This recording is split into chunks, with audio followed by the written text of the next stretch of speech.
چشتی مدد یا سید جمال الدین نقشبندی۔ میرے امام فرماتے ہیں عرش پہ تازہ چھیڑ چھاڑ، فرش پہ طرفہ دھوم دھام۔ عرش پہ تازہ چھیڑ چھاڑ، فرش پہ طرفہ دھوم دھام۔ کان جدھر لگائیے تیری ہی داستان ہے، کان جدھر لگائیے تیری ہی داستان ہے۔ اور شمع دل مشکات تن سینہ زجاجہ نور کا، شمع دل مشکات تن سینہ زجاجہ نور کا۔ تیری صورت کے لیے آیا ہے سورہ نور کا، تیری صورت کے لیے آیا ہے سورہ نور کا۔ کاف بیسو ہا دہن یا ابن آنکھیں عین صاد، کاف بیسو ہا دہن یا ابن آنکھیں عین صاد۔ کاف ہا یا عین صاد، ان کا ہے چہرہ نور کا۔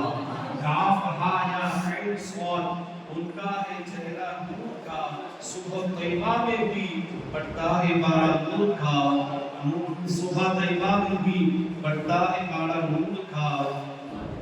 صدقہ دینے نور کا آیا ہے دارہ نور کا۔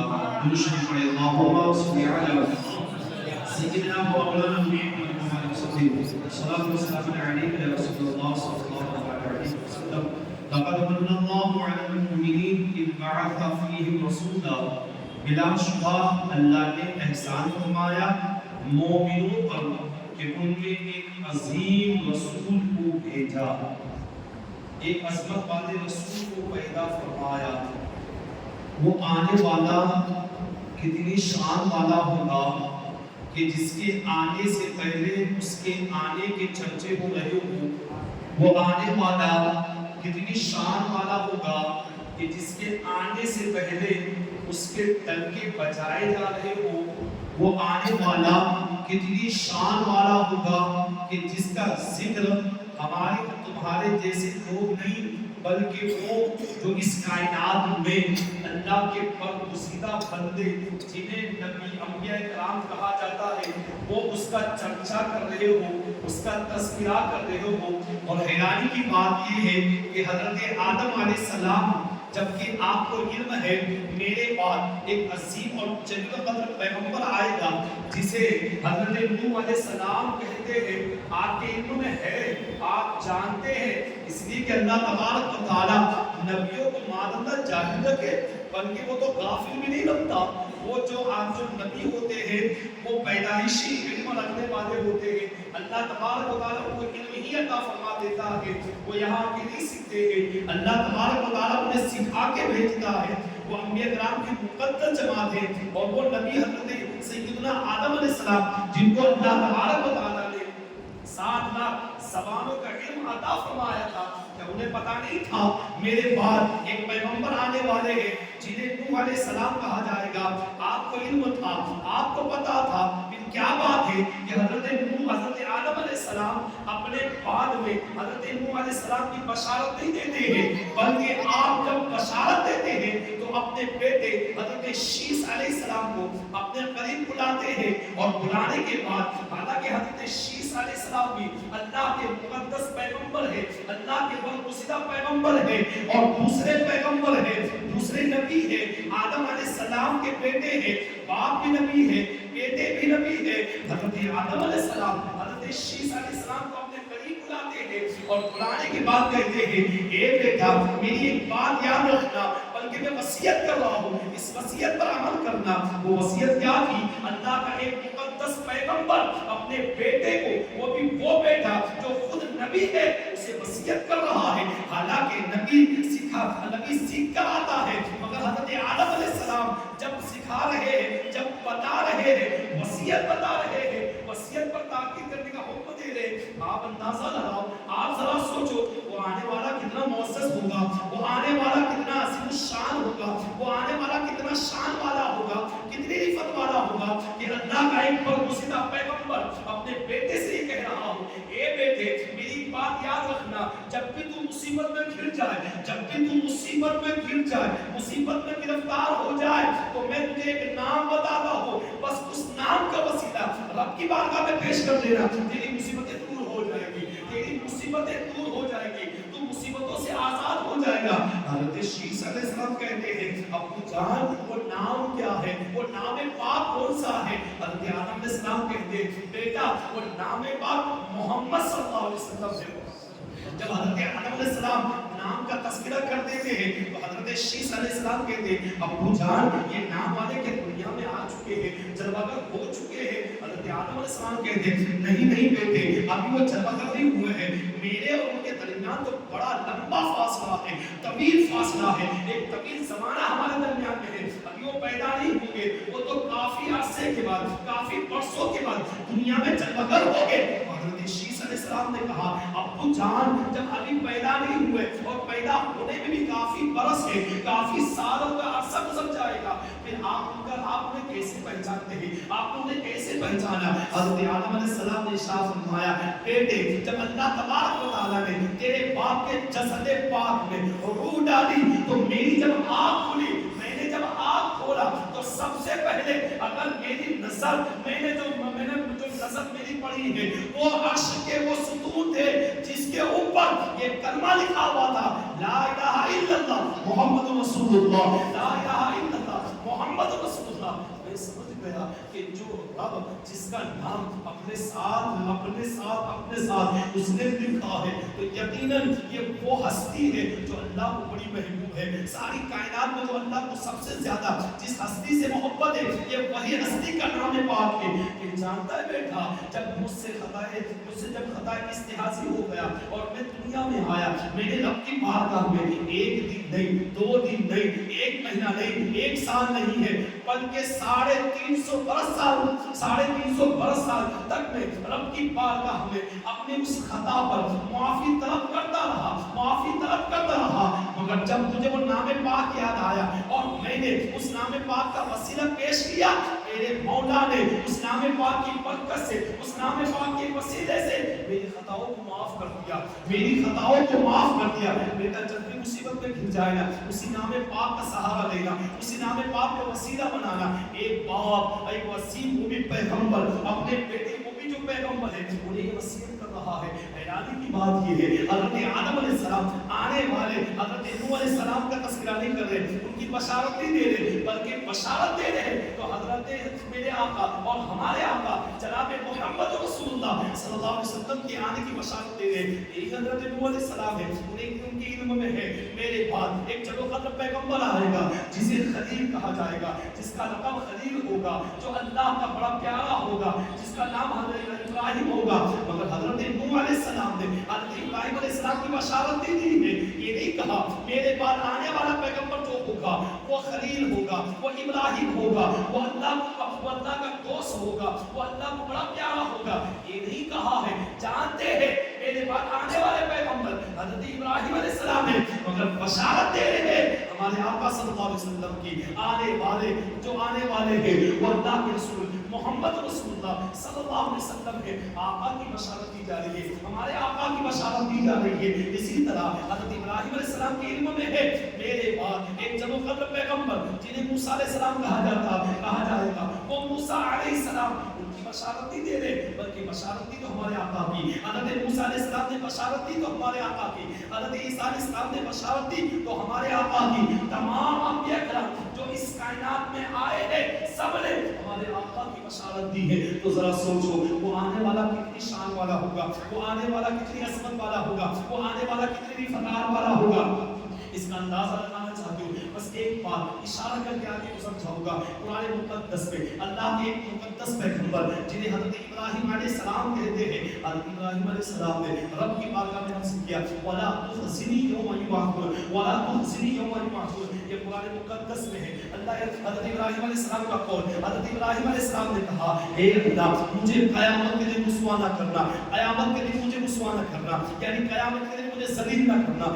اور کہہ رہا ہے یہ اللہ کا وہ مقدس پیغمبر کہہ رہا ہے جس کا لقب ابو الانبیاء ہے، جو نبیوں کا باپ ہے، جس کی شان یہ ہے کہ خلت کا تاج جس کے سر پہ رکھا گیا ہو وہ حضرت ابراہیم علیہ السلام ہے، جنہوں نے بڑی آزمائشوں سے جو گزرے ہیں، بڑے بڑے دوسرے ہیں وہ حضرت ابراہیم علیہ السلام ہے، مگر اللہ اکبر یہ کہہ رہے اللہ قیامت کے دن رسوا مت کرنا۔ حالانکہ الحمدللہ ہمارا عقیدہ یہ ہے اللہ کا ہر پیغمبر بڑی شان والا ہے، اور یہ تو ایسے پیغمبر ہیں کہ ان کے دامن سے جو وابستہ ہو جائے اللہ انہیں بھی رسوا نہیں ہونے دے گا، انہیں بھی ذلیل ہونے نہیں دے گا۔ مگر کیا بات ہے، حضرت ابراہیم علیہ السلام کہہ رہے اس لیے کہ سنو وہ رب ہے، رب ہے، وہ خدا ہے، وہ خالق ہے، وہ مالک ہے۔ بندے کو حق یہ ہے کہ اپنے رب کی بارگاہ میں چاہے کتنا بھی اس کا مقام ہو، کتنا بھی بڑے مرتبے والا ہو، مگر رب کی بارگاہ میں اس کی عبدیت کی بنیاد ہی یہی ہے کہ وہ رب کی بارگاہ میں عاجزی اور انکساری کے ساتھ پیش آئے، عاجزی اور انکساری کے ساتھ رب کی بارگاہ میں پیش آئے۔ وہ القوات، وہ لفظ بولے جو عاجزی اور انکساری والی ہے۔ حضرت ابراہیم علیہ السلام نے عاجزی اور انکساری کے طور پہ کہا تھا اے اللہ قیامت کے دن رسوا مت ہونا، رسوا نہ ہونے دینا۔ یہاں حضرت ابراہیم نے خود کہا اے اللہ رسوا مت ہونے دینا، وہاں اللہ تبارک و تعالی اپنے پیارے محبوب سے کہہ رہا ہے، وہاں ابراہیم نے کہا تھا، یہاں خود خدا کہہ رہا ہے اے پیارے تجھے اپنے لباہ اقدس کھولنے کی ضرورت نہیں ہے، لباہ اقدس کو جنبش دینے کی ضرورت نہیں ہے، اے پیارے تجھے کچھ کہنے کی ضرورت نہیں ہے، تو چپ رہے گا میں حکم نازل کروں گا۔ اے پیارے وہاں تو ابراہیم نے کہا تھا اے اللہ مجھے رسوا مت ہونے دینا، مگر اے پیارے یہاں تیرا رب کہہ رہا ہے کہ قیامت کے دن تو ہے جو تیرے دامن سے ایمان والے وابستہ ہو جائے، جو تیری پناہ میں آ جائے، تو جو تیری کالی کملی میں چھپ جائے، اللہ ان کو بھی قیامت کے دن رسوا نہیں ہونے دے گا، اللہ قیامت کے دن ان کو بھی رسوا نہیں ہونے دے گا، ذلیل ہونے نہیں دے گا۔ دیکھو نا واقعی میں رب نے ذلیل ہونے نہیں دیا، محبوب کی امت کو ذلیل نہیں ہونے دیا۔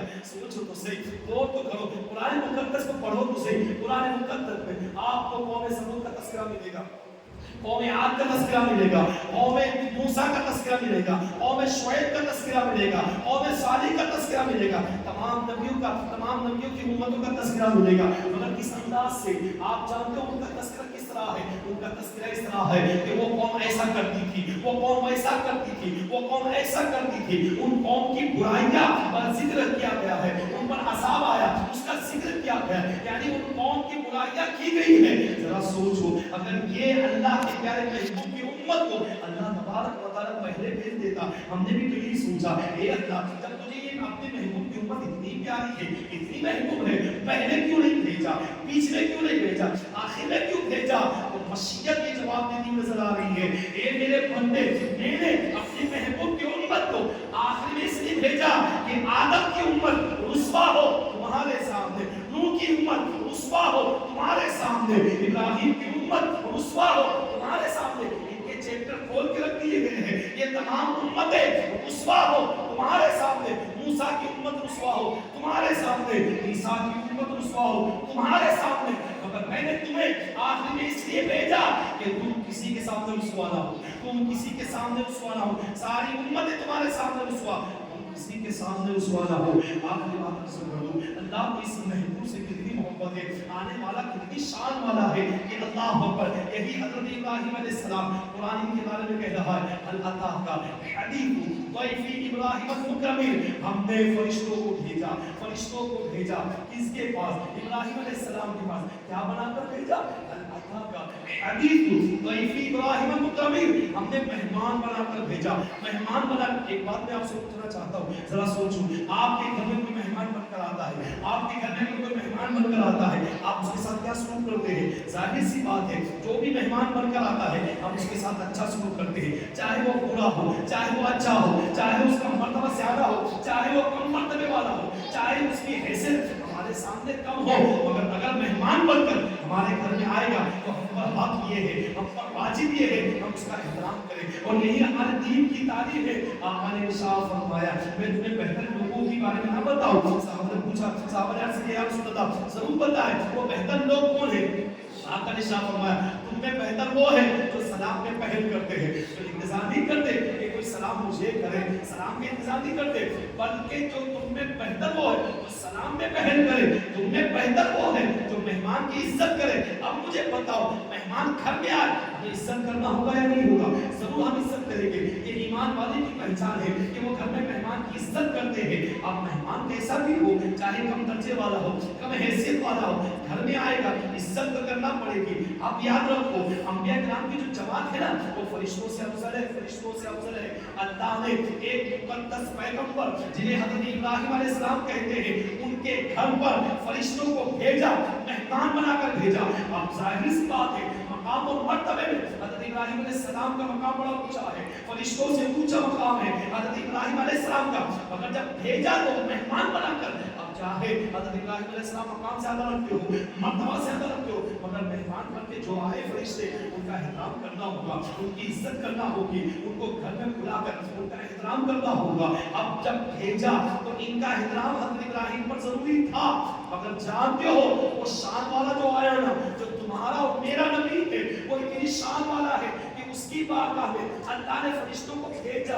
میں نے پوچھا مولا ابراہیم کے پاس فرشتوں کو بھیجا تو مہمان بنا کر بھیجا، محبوب کے پاس بھیجا، کس طرح بھیجا وہ بھی بتا دے۔ تو قرآن کہہ رہا ہے وَيُمْدِدْكُمْ رَبُّكُمْ بِخَمْسَةِ آلَافٍ مِّنَ الْمَلَائِكَةِ مُصَوِّمِينَ۔ میں نے بھیجا فرشتوں کو وہاں پر ابراہیم کے پاس مہمان بنا کر بھیجا، مگر سنو محبوب کے پاس بھیجا نا، مہمان بنا کے نہیں بھیجا، سپاہی بنا کر بھیجا، سپاہی بنا کر بھیجا، سپاہی بنا کر بھیجا، محکوم بنا کر بھیجا، اطاعت گزار بنا کر بھیجا۔ یعنی سپاہی کیا ہوتا ہے آپ جانتے ہو نا؟ سپاہی یہ ہوتا ہے کہ وہ کسی کے ماتحت ہوتا ہے، وہ کسی کے ماتحت ہوتا ہے، وہ کسی کے زیر ہوتا ہے، وہ کسی کے زیر ہوتا ہے۔ سپاہی وہ ہوتا ہے جس کے اوپر کوئی حاکم ہوتا ہے۔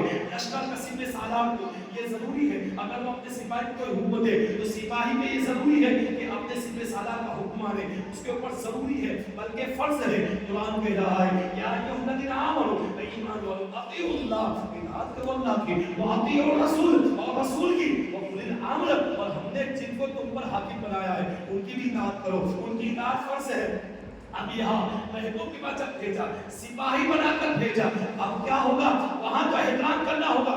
یہاں فرشتوں کو بھیجا تو اس طرح بھیجا، اے فرشتوں میرے محبوب کی بارگاہ میں جانا، میرا محبوب جو کہے وہ کرنا ہوگا، میرا محبوب جو کہے وہ کرنا ہوگا۔ میرا محبوب کہے گا تلوار اٹھاؤ، تلوار اٹھائیں گے، میرا محبوب کہے گا ادھر جاؤ، ادھر جانا پڑے گا۔ اس لیے کہ میں نے تمہیں میرے محبوب کی بارگاہ مہمان بنا کے نہیں بھیجا، سپاہی بنا کر بھیجاؤ، سپاہی بنا کر بھیجاؤ، خادم بنا کر بھیجاؤ۔ اسی لیے تو میرے امام کہتے فرش والے تیری شوکت کا علو کیا جانے، فرش والے تیری شوکت کا علو کیا جانے، اس روا عرش پہ اٹھارے پرے را تیرا، اس روا عرش پہ اڑتا ہے بھرے را تیرا۔ السلام علیکم ورحمۃ اللہ وبرکاتہ۔